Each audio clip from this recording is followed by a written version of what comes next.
जरा सोचिए, आज भारत में किसी ने सुबह घर से निकलते वक्त कहा होगा शाम को मिलते हैं, लेकिन वो शाम कभी आई ही नहीं। क्योंकि भारत में हर 3 मिनट में एक इंसान सड़क पर दम तोड़ देता है। ये कोई फिल्म की लाइन नहीं है, ये सरकारी आंकड़ों की सबसे डरावनी सच्चाई है। हेलो दोस्तों, मैं करण किशोर और आपका हमारे यूट्यूब चैनल पे स्वागत है। भारत में हर साल कितने सड़क हादसे होते हैं, कितनी मौतें होती हैं, भारत में हर साल कितनी सड़क दुर्घटनाएं होती हैं। भारत सरकार के सड़क परिवहन मंत्रालय के अनुसार हर साल लगभग 4.5 से 5 लाख सड़क सड़क दुर्घटनाएं, हर साल 1.6 से 1.8 लाख लोगों की मौत, हर दिन औसतन 480 मौतें, हर घंटे लगभग 20 मौतें। मतलब जब आप ये वीडियो देख रहे हैं उसी समय कई घरों में मातम छा रहा है। ये मौतें किसी बीमारी से नहीं, किसी आतंकी हमले से नहीं, बल्कि सिर्फ सड़क पर हुई एक गलती से होती है। सड़क दुर्घटना यानी कि सिर्फ मौत नहीं, पूरी जिंदगी का खत्म होना। एक सड़क हादसा एक इंसान को नहीं मारता, पूरा परिवार तोड़ देता है, बच्चों का भविष्य अंधेरे में डाल देता है, माँ बाप को जिंदगी भर का दर्द दे देता है। भारत में सड़क दुर्घटनाएं अब सामाजिक और आर्थिक आपदा बन चुकी है। हादसे सबसे ज्यादा कहाँ होते हैं? भारत में दुर्घटनाएं होती है शहरों में, गाँवों में, हाईवे पर, छोटी सड़कों पर, लेकिन सबसे ज्यादा मौतें होती है नेशनल हाईवे पर, फिर स्टेट हाईवे पर। हैरानी की बात यह है कि हाईवे कुल सड़कों का छोटा हिस्सा है, लेकिन मौतों का सबसे बड़ा हिस्सा यही होता है। इलाज में देरी मौत की बड़ी वजह। भारत में एम्बुलेंस देर से पहुंचती है, पास में ट्रॉमा सेंटर नहीं होता, गोल्डन आवर बर्बाद हो जाता है, और फिर एक घायल इंसान मौत की लिस्ट में जुड़ जाता है। भारत में ज्यादातर सड़क दुर्घटनाएं रोकी जा सकती थी, बचाई जा सकती थी, टाली जा सकती थी, लेकिन लापरवाही, जी हाँ सही सुना आपने, हर बार लापरवाही जिंदगी से जीत जाती है।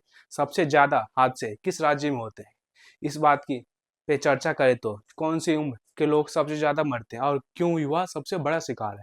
अब बात करें कि किस राज्य में सबसे ज्यादा हादसे होते हैं, कौन सी उम्र सबसे ज्यादा मर रही है। अगर मैं आपसे कहूं कि भारत में सड़क दुर्घटनाओं में मरने वालों में सबसे ज्यादा युवा होते हैं, तो आप यकीन नहीं करेंगे, देश का भविष्य, देश का कमाने वाला वर्ग सबसे ज्यादा सड़क पर मर रहा है। सच्चाई और भी डरावनी है, सबसे ज्यादा सड़क हादसे किस राज्य में होते हैं? सरकारी आंकड़ों के अनुसार मौतें में टॉप राज्य हैं। पहले नंबर पर आता है उत्तर प्रदेश, दूसरे नंबर पर आता है महाराष्ट्र, तीसरे पर आता है अपना मध्य प्रदेश, चौथे पर आता है कर्नाटक, फिर राजस्थान। दुर्घटनाओं की संख्या में टॉप तमिलनाडु, महाराष्ट्र, कर्नाटक, उत्तर प्रदेश में हर साल 20,000 से ज्यादा मौतें सिर्फ सड़क सड़क हादसों से। ये किसी युद्ध से कम नहीं है। बात करें कि कितना क्यों हो रहा है? ओवर स्पीड, गलत साइड ड्राइविंग, शराब पीकर गाड़ी, ट्रैफिक नियमों की अनदेखी, कमजोर एनफोर्समेंट कानून मौजूद है, लेकिन डर नहीं है। कौन सी उम्र सबसे ज्यादा मर रही है? यही सबसे बड़ा झटका है। उम्र के हिसाब से मौतें 18 से 45 साल लगभग 65 से 70%, 18 से 35 साल सबसे ज्यादा, 60 प्लस कम संख्या पर ज्यादा जोखिम। मतलब जो परिवार चलाता है वही सबसे पहले मर रहा है। बच्चे और युवा 15 से 29 साल की उम्र में सड़क दुर्घटना मौत का सबसे बड़ा कारण है। कॉलेज जाने वाला बेटा, ऑफिस जाने वाला पिता, डिलीवरी करने वाला लड़का, 1 सेकेंड और सब खत्म। जी हाँ, सरकार क्या कर रही है? कानून कितने सख्त है और समाधान क्या है? सरकार क्या कर रही है और हादसे कैसे रोके जा सकते हैं? कानून है, सरकार है, फिर भी मौतें क्यों नहीं रुक रही?